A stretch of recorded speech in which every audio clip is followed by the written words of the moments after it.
Welcome to Everything Life and Real Estate. Let's get started with our hosts, Linda McKissick and Dana Gentry.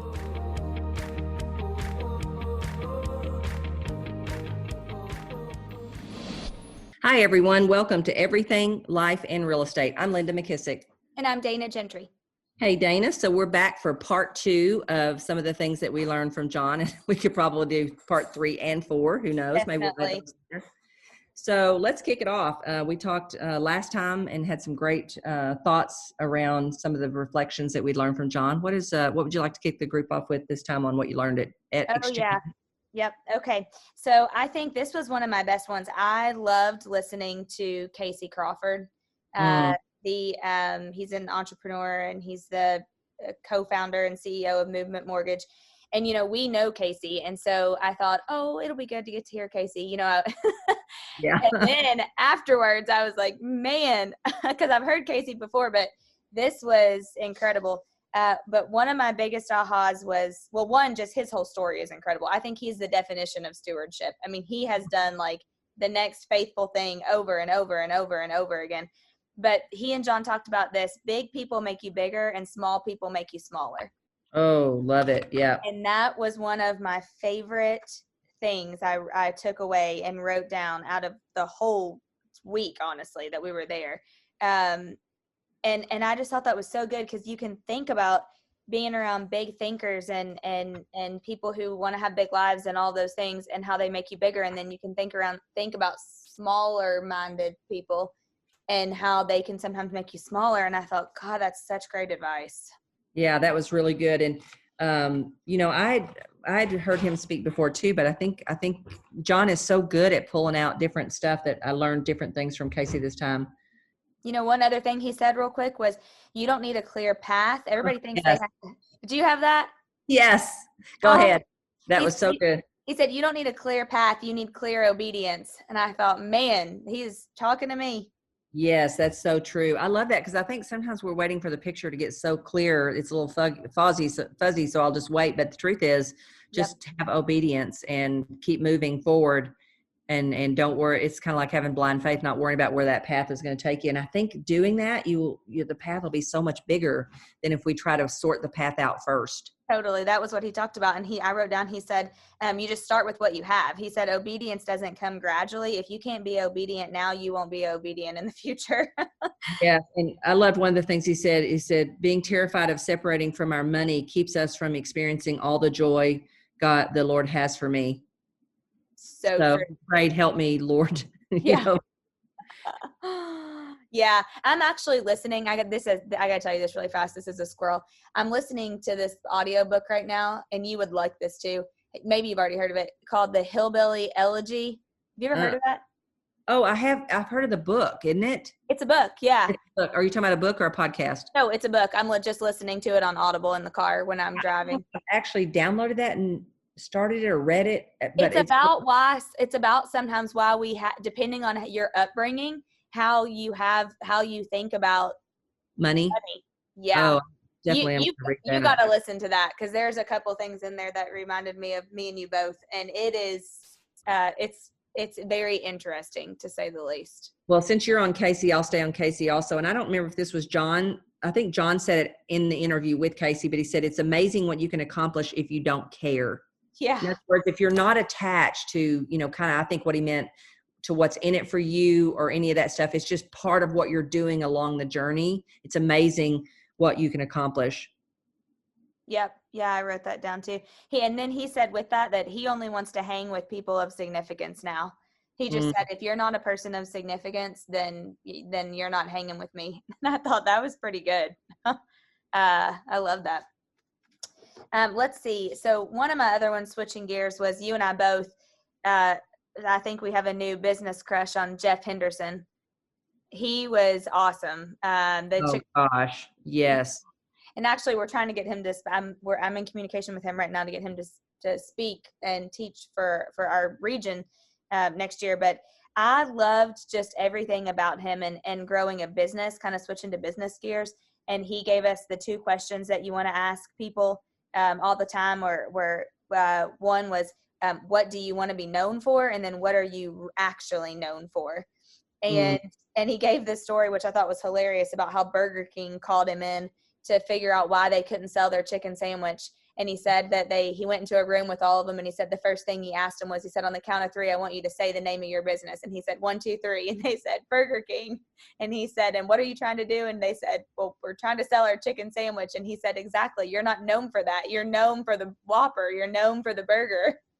And so he said, really thinking about what are you already known for and what do you want to be known for, and then bridging the gap between those two. And he said that's why a lot of businesses can't succeed, because what they want to be known for and what they are known for are two different things, and they've never been able to connect those.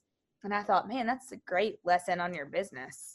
You know, it kind of reminds me of that conversation you and I had about niching or niching, whatever we want to call it, if you're from the South or wherever you're from, whatever the word, ever how you say it. But that, I think we get terrified to let go of all the other things we could be for. Yeah. You know what I mean? Instead of saying, I'm so committed to being for this that I'm okay if everything else falls by the wayside. Yep. I'm not worried about what I'm going to lose. I'm going to go back and do one more thing on when John was interviewing Casey. I think this was, John said it, but it says, it's not a time issue. It's you don't have enough intentional time. Yeah, that was a lot of us worry about our time. And the truth is, and he says, and it says, John has never been brilliant to see a clear vision before. John just keeps walking. Yep. Yeah, I loved that. Intentional time is something I always take away from John, because I think you can get very caught up in not having time. Let's see. Okay, so John has his new book coming out, Change Your World, that comes out in January. And we got a little sneak peek of it. And I really liked when he talked about good misses. And he said, when you're going on the right path, you won't always get it right, but you will have good misses. And he said, if you aren't missing something, then you're not being stretched enough. So if you're always getting it right, then you're not thinking big enough, or you're not stretching enough. And he said, because good misses can actually encourage you. Bad misses will discourage you. But he said a lot of people miss their way to the hits because they don't keep going. They don't stay on the right path. And he said when they fail the first time, or when they don't get it right one time, then they stop, instead of seeing that as a good miss and letting it encourage them. I thought that was great advice. Well, and again, I always think great leaders say the same things. They just say it differently. So really, basically what he's saying is, number one, you'll get great near misses. And to me, it's kind of like it's kind of like you'll learn in the motion. That's the learning in the motion that we've talked about on the podcast before. Yeah. You'll learn so much more from those near misses than you will anything else. And then the party talked about, you're not taking big enough steps. That's the 4 C's. That's about learning to do things that take a lot of courage, right? Yeah. And also, I know we keep saying, you've said multiple times how it's like you hear the same stuff over and over, but remember, one of the things John said is leaders are repeaters. Yes. I've always said that. Leaders say the same. I always say I've been sitting in front of Gary Keller for 20 plus years, and he may change the way he tells you, but the message of what he tells you is not changing, because there's such great principles that I just have to ask, what way am I getting this at a deeper level? Where's this showing up in my life? Instead of just coming and hear him say the same things over. And I used to love it when people would go to a seminar and they go, oh, I heard all this before. And you want to go, really? How am I supposed to tell that in your life? Because nothing changed from the last time you heard it, right? And so I always say, what else, where is that actually, not just am I hearing it, but am I actually changing something in my life or improving something in my life with it? Yep, I love that. Let's see. Okay, my next one was one of the lessons that he talked about, and I think he shared a picture. Actually, there were two kind of back to back. And he said one was, your best days are with your best friends. And he said, so think about taking the journey with people who you love and who love you and who you have great experiences with. And so Adam and I came back and did this exercise. Actually, we did it on the trip, on the travel back. And he's been really great at this for years. But where you take and write your 5 things you want to accomplish in the next year in all these different categories, like your health and your wealth and your leisure and activities and your relationships and your friendships and your business and all that stuff.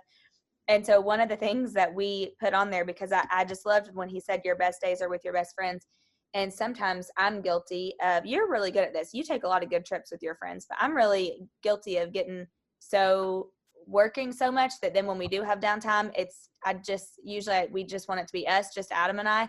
And so next year we're like, we want to do a good out of country trip with some of our best friends. Yeah. And really spend intentional time with the experiences with our friends. Cause even though we talk to them every day or see them every once in a while, it's different to actually have a big experience with them. Mm-hmm. Well, and I think that leads back to that preparation part and planning. Right. Anything. I remember the day I made the commitment about experiences. Now to follow through with it, I have to plan and prepare in advance. I have to get things on my calendar in advance, because the farther away something is, and I learned this years ago from one of my other mentors, if you're really committed to something, go ahead and pay for the trip. Yeah. Because, one year I thought, I'm sick of erasing vacations on here, but if it's in pencil, number one, you'll erase it. If you haven't paid money, you'll erase it. But if you've paid money, and I know we're in a year of who knows where the heck you can go or what you can do, it makes it even harder, but I think it makes it even more important. Yeah. I don't know about you, but I've thought about these kind of things even more now than ever, probably because I can't, Yeah. That's so But another thing too, I think that makes that easier, Dana, is one is the commitment to do it. And number two is the money. Don't let the money be an issue, right? The problem is when we have limitations of our freedom, and this is why I'm so passionate about freedom of our money, our time, our relationships. When you take money out of the equation, then everything looks differently, right? And I know everybody doesn't have unlimited budget. Even I don't have an unlimited budget. Yeah. However, just thinking about the experience and don't get focused on, oh, well, that's going to cost a lot or this or that. So just, commit to the experience, go ahead and put it in the books and go ahead and pay for it. Yeah, I love that. I know Josh and Heath are actually here right now this weekend for hanging out, and my friends Josh and Heath, and so yesterday I said, okay, by the time y'all leave, we're going to have decided where we're going to go on our 2020 experience together. Yeah, there you go. Go on ahead and commit to it. Well, one of the things that I wrote based off what you just said is that John said is relationships deteriorate when they're taken for granted. Totally. Yep.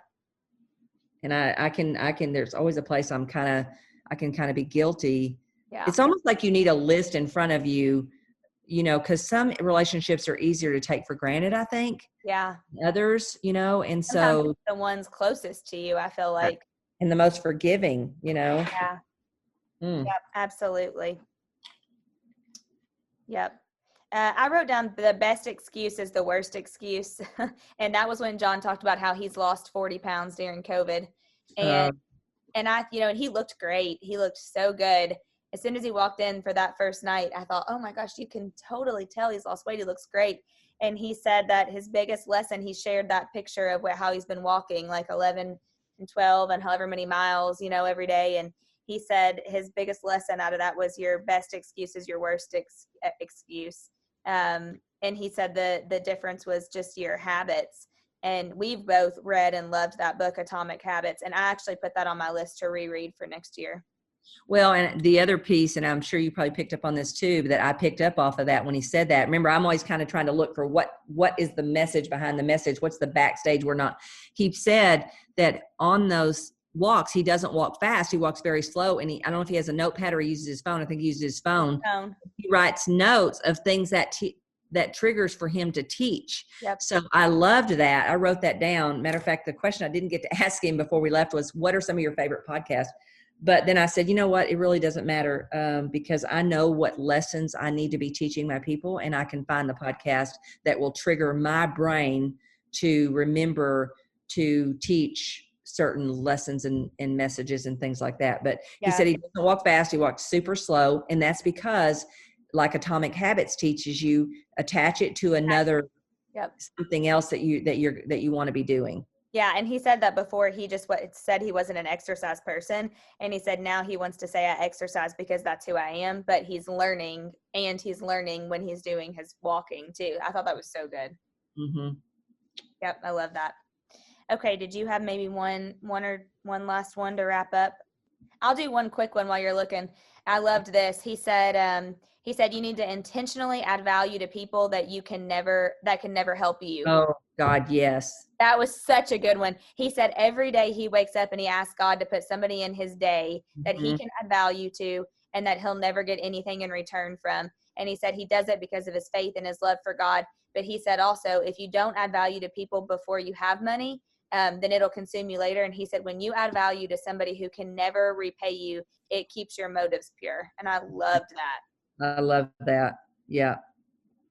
He says, value people and love good values and God. To impress, talk about your success. But if you want to impact, talk about your failures.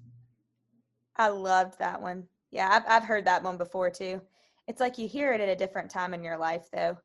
Well, and or for me, I hear it and then I need to say, well, how can I consciously make sure I'm doing that, Yep. Yeah, I loved that.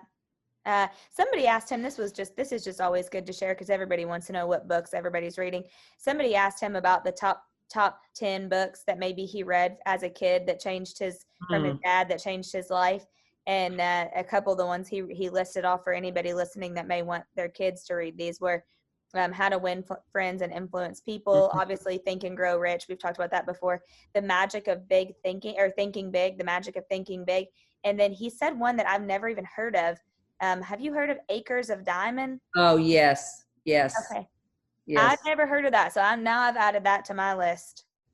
Yes. I missed I must have went to the bathroom during that one. Did you get all 10 of them? No, he ended up not stop. He didn't say 10. And then he said, As a Man Thinketh. And then there was a couple more. I didn't get those. I'll have to see if Adam got them. I only got those couple. Okay. Well, then I'll wrap up with the last one that this made me think of is, first of all, I love Paul J. Myers, and I'm a big junkie for people like Jim Rohn, Mark Victor Hansen, Jack Canfield, Nito Cobain, Charlie Tremendous Jones, Brian Tracy. I mean, all the original people that literally, I think, changed the way I thought. Yeah. And I don't even know how I ever got into listening to them. But one of the ones that I really have a regret that I never got to really dig into a lot and meet was Paul J. Myers. And he was from Waco, Texas. And John tells the story of how when he went to I love this because I would so do this too. His wife and his daughter wanted to go to see Joanna Gaines and Magnolia that we all did a couple of years ago as a group. But anyway, he said he knew that Paul J. Myers' daughter was still there. So he looked her up and had a meeting with her, and he closed the circle. And the way he closed the circle is he told her the story about when him and Margaret were very, poor. He invested the $700 that I'm sure was like a fortune back then. They saved for months and did without to buy this success kit from Paul J. Myers. And he even had that success kit, and I took a picture with him in his office with it. And that success kit was what really launched him into where he is today. And I said, that is really thinking about looking at leadership. I mean, at education and training as a investment, not a cost. But he told the girl the story, and he closed the circle with her, and her husband talked about how she cried about that and talked about it for days. Yeah. I love that. I thought that was the best story. The thing I love about that too is that John still has that kit in his office where you took his picture as a reminder. I think I just got rid of all my Jim Rohn audios. I'm like, what was I thinking? I know. I should keep those. I know. They're like that kit he has is like vintage now. But I thought that was so cool. How cool was it that he knew exactly where it was right in his, I loved, this is the last thing I'll say. See, we could go on and on and on. We may need to do a third. But when we got to tour his office, there was nothing in I've got junk freaking everywhere. There was nothing in his office that was not significant to him in some way, shape, or form. Did you notice that? Yes, I did notice that. It was like every single, he opened that pen, he collects pens, he opened that pen box, and he was telling us every single pen, who gave it to him and why it was important and when he got it, and then all of that. Yes, and when we talk next time, let's talk about the idea about a gift being, do we say this already? About being selfish? Oh my gosh, yes, we have to talk about that, about when he gives a gift, that giving gifts is selfish so that they'll think about you anyway. So cool. Yeah. So that was awesome. I loved it. And I love going in people's offices and their home, because then you can kind of think about them. When you think about them, you think about them in their home. Yeah. But that was a great tour. And the thought that I asked him about the workbook. I said, well, did you fill the workbook out? And he said, yeah. And I said, man, what a great auction item someday. He looked at me and said, yep. He said, don't worry. Linda has every note, everything I've ever written, it's all kept somewhere. So, so that someday he can repurpose that and make value out of it. He just makes value out of everything. That's genius. The more I'm around John, the more I love him. Oh, same. Yeah. Awesome. Yeah. So Dana, any final thoughts you'd want to share, or you think we may have enough? We'll probably do a third episode of what we learned from John Maxwell. I know we may need to do a third. I have so much more. I mean, there was a lot more. I think the biggest thing for me is I've really been trying to take time to just do what he said and reflect on all of it, and then see how I can take it back to people in my world, and you can take it back to people in your world, and then us take it back to our listeners on the podcast, because it's such good value. I told Adam, I said, there's only a certain number of people I feel like that when they really are not here one day, I will be devastated. And John is one of those people. Yes. And, I think the other thing too is when you, again, like we're having to recap our notes. And as you say things, it's triggering things for me. I think it's helping us learn this even at a deeper level, because we're offering to teach it to other people. Yeah. So I think it's always a great idea that when you're somewhere to think about the idea that you're going to teach it to other people, so that you, number one, retain it a little bit better and you revisit it, revisit great information. Yeah. Great. So remember, if you'd like to have a question submitted or a topic that you'd like for Dana and I to talk about, or someone to be a guest on our podcast, please reach out to us at info@everything life and real estate. And remember, if you haven't subscribed, hit that subscribe button below. And the greatest compliment you can give us is to pass this podcast along to one of your clients, your friends, another agent in the business, or anybody in your family that you feel would maybe possibly get value out of our conversation. So Dana, thank you. And I'll see you next week. Sounds good. See you then. Be sure to subscribe for more business strategies and tactics to inspire you to live an abundant real estate life. Don't forget to rate and review so we can bring you the best content. Find this and other valuable information at everythinglifeandrealestate.com.